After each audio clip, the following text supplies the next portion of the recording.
اهلا بكم في قناه فاست فريم. انا احمد عزازي ودي الحلقه الثانيه من كورس التصميمات الرياضيه.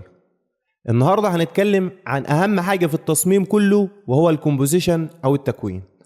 قبل ما نتكلم او نشرح اي حاجه خلينا نعرف ايه يعني كلمه كومبوزيشن او تكوين. كومبوزيشن او التكوين هو ترتيب العناصر داخل مساحه التصميم بطريقه تحقق الوضوح والجاذبيه والوظيفه. طب بالعربي كده او نشرحها بسهولة عشان نفهمها كلنا مع بعض. التكوين هو ترتيب العناصر في التصميم. في التصميمات الرياضية بيكون عندنا مثلا صورة لاعب ولوجوهات، كلمة ماتش داي او نيكست ماتش، ميعاد الماتش، كل دي عناصر موجودة عندنا في التصميم. ده غير الخلفية والمؤثرات الموجودة في الخلفية، كل دي عناصر انا بستخدمها في التصميم بتاعي. التكوين من الاخر ان انا ازاي اعرف ارتب العناصر دي في التصميم بشكل منطقي وبشكل جذاب وبشكل جمالي، عشان في النهاية اطلع بتصميم مظبوط، ما يكونش التصميم مخنوق مني او التصميم زحمة وانا فقدت الرسالة او مش عارف اوصل رسالة بالتصميم بتاعي. التكوين ده ليه عدة ادوات او ليه عدة عناصر هنذكرهم وبعد كده هنتكلم عنهم نقطة نقطة. فأول عنصر من عناصر التكوين هي نقطة التركيز أو الفوكال بوينت. العنصر الثاني هو اتجاه الحركة البصرية، الكتل والأوزان البصرية، المسافات، الإطارات الداخلية. أول عنصر من عناصر التكوين هو نقطة التركيز أو الفوكال بوينت. يعني إيه المفروض عين المشاهد أول حاجة تشوفها في التصميم بتاعك؟ هي دي نقطة التركيز بتاعتك اللي هي أول حاجة عين المشاهد بتوجع عليها في التصميم بتاعك. في تصميم يوم المباراة او الماتش داي غالبا بيكون صورة اللاعب او كلمة ماتش داي او كلمة يوم المباراة. هي دي نقطة التركيز او اول حاجة عين المشاهد المفروض تشوفها في التصميم. نقطة التركيز دي لازم تكون محددها من قبل ما تشتغل التصميم بتاعك، عشان لو ما حددتهاش هتفضل تكبر وتصغر في العناصر لحد لما تفقد الرسالة بتاعتك او مش هتوصل الرسالة بالتصميم بتاعك. العنصر الثاني معنا النهاردة هو اتجاه الحركة البصرية. يعني انا ازاي اخلي عين المشاهد تتنقل معايا في التصميم بتاعي من نقطة لنقطة تانية. يعني اول حاجة مثلا انا عاوز عين المشاهد تشوف صورة اللاعب، وبعد كده تشوف مثلا كلمة يوم المباراة، وبعديها تشوف اسماء الفرق، بعد كده تشوف ميعاد الماتش او تاريخ الماتش. بكده انا بعمل تسلسل بصري او بخلي عين المشاهد تمشي معايا في التصميم زي ما انا عايز. انا عايزه يبص على اول نقطة، بعد كده النقطة الثانية، بعد كده النقطة الثالثة، فانا بمشي عين المشاهد معايا في التصميم زي ما انا حابب بالظبط، وده بيجي من خلال الكومبوزيشن او التكوين المظبوط. العنصر الثالث معانا النهاردة وهو الكتل او الاوزان البصرية. كل عنصر عندنا في التصميم ليه وزن بصري. الوزن البصري ده بيجي من خلال الحجم او اللون او التباين او مكانه في التصميم. فعندنا مثلا صورة لاعب كبيرة، فدي ليها وزن بصري عالي او كبير. عندي مثلا عنوان بلون فاقع، فده ليه وزن بصري عالي برضه. مثلا عندي لوجو نادي بشكل صغير، فده وزن بصري اقل. فانا في التصميم بتاعي المطلوب مني ان انا اوزع كل العناصر دي بالاوزان البصريه بتاعتها بحيث ان هي تكون منطقيه ومقبوله للعين. يعني ما ينفعش ان انا مثلا اخلي صوره اللاعب كبيره وعنوان التصميم اللي هو ماتش داي او يوم المباراة بحجم كبير وبلون فاقع، ويبقوا الاتنين ليهم اوزان بصرية تقيلة، في عين المشاهد هتتشتت معايا مش عارفة تروح ليه الاول.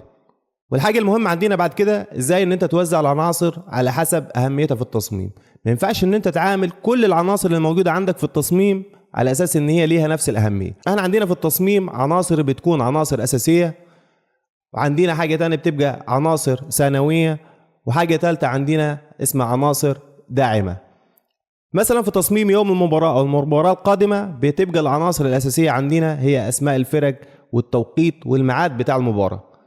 العناصر المساعدة أو الثانوية عندنا في التصميم بتبقى مثلا البطولة أو الملعب اللي هتقام فيه المباراة. وعندنا عناصر داعمة بتكون هي صورة اللاعب أو الخلفية أو المؤثرات، دي حاجة بتدعم التصميم بتاعنا. فأنا كمصمم شاطر المفروض إن أنا أعرف إزاي أوزع العناصر على حسب أهميتها في التصميم، وإزاي أفرق بين العناصر الأساسية المهمة عندي في التصميم والعناصر المساعدة والعناصر الداعمة. والعنصر الخامس عندنا وهو المسافات. المسافات هي عنصر تصميمي مهم جدا، مش مجرد فراغ في التصميم وخلاص. المسافات دي هي اللي بتحدد العلاقة بين العناصر وبعضها في التصميم. لو استخدمت المسافات دي صح هتطلع بتصميم انظف واوضح بكتير. في قاعدة بسيطة جدا، العناصر اللي ليها علاقة ببعض لازم تكون قريبة من بعض، اما العناصر اللي مفيش بينهم وبين بعض علاقة مباشرة لازم تكون بينهم مسافة اكبر. وانا النهاردة مجهز لكم شوية امثلة، تعالوا نشوفهم مع بعض. اول مثال معانا النهاردة هو من صفحة الاهلي الرسمية، فهنلاقي المصمم خلى الفوكال بوينت او نقطة التركيز في صورة الاثنين لعيبة الموجودين في التصميم.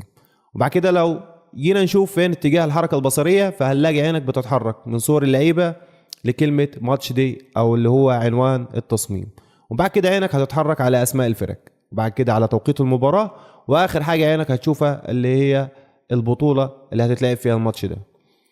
وقاعدة المسافات هنلاقي ان المصمم خلى المسافات قريبة بين ماتش دي واسماء الفرق، لان الاثنين دول عناصر اساسية عندنا في التصميم.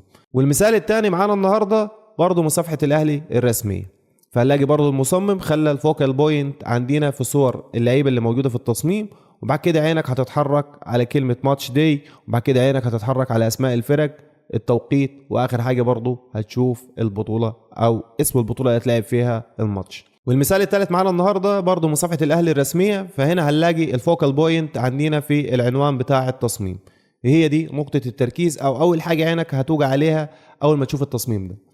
والمساحات الفاضيه والفراغات دي المصمم استخدمها صح بحيث ان هي تخلي التصميم مريح للعين، واستخدم قاعده ان العناصر اللي ليها علاقه ببعض المسافات بينهم قريبه زي اللوجات بتاعه الانديه، والتوقيت والميعاد بتاع الماتش برضو ليهم علاقة ببعض فالمسافات بينهم قريبة، لكن هو بعد بين التوقيت والميعاد وبين البطولة لأن ده عنصر أساسي عندنا في التصميم، لكن اسم البطولة من العناصر الداعمة للتصميم عندنا. والمثال الرابع معنا النهاردة من صفحة مانشستر يونايتد الرسمية، فهنلاقي المصمم حدد نقطة التركيز أو الفوكال بوينت في العنوان بتاع التصميم اللي هو كلمة نيكست ماتش، وبعد كده اتجاه الحركة البصرية بقى عينك هتتحرك عشان تشوف لوجوهات الأندية وتشوف أسماء الأندية والميعاد بتاع الماتش والملعب والبطولة.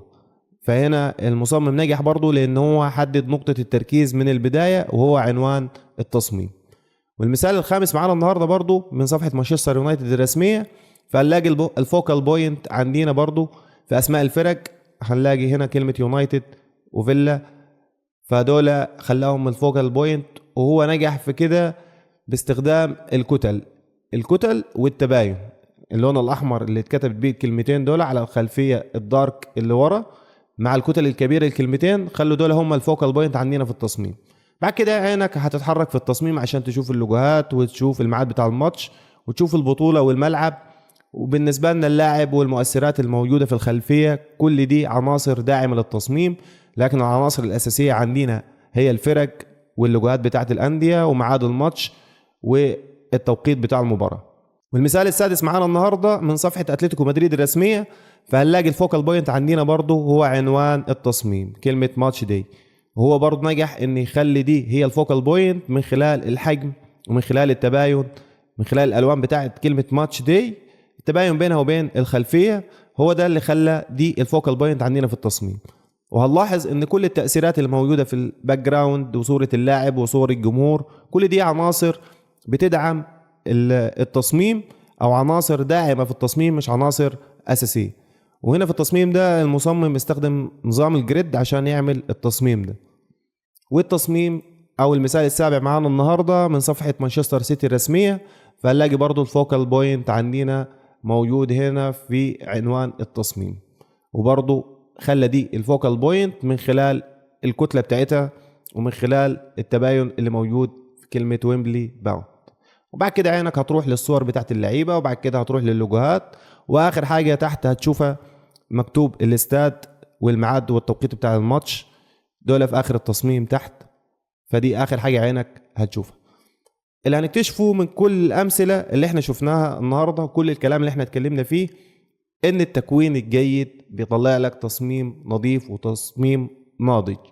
يعني ما ينفعش ان انت تخلي عنصرين بكتل او بوزن بصري عالي في التصميم بتاعك فتخنق التصميم بتاعك، وما ينفعش ان انت تخلي عنصر اساسي او عنصر مهم في التصميم عندك بحجم اصغر او بوزن بصري اقل فتضيع الهدف من التصميم بتاعك.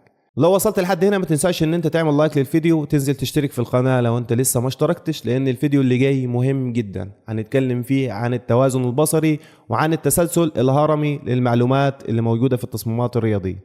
فالفيديو اللي جاي مهم جدا جدا، فلازم تشترك معنا في القناة عشان ما يفوتكش الفيديو اللي جاي. ولحد هنا نكون خلصنا، والسلام عليكم ورحمة الله وبركاته.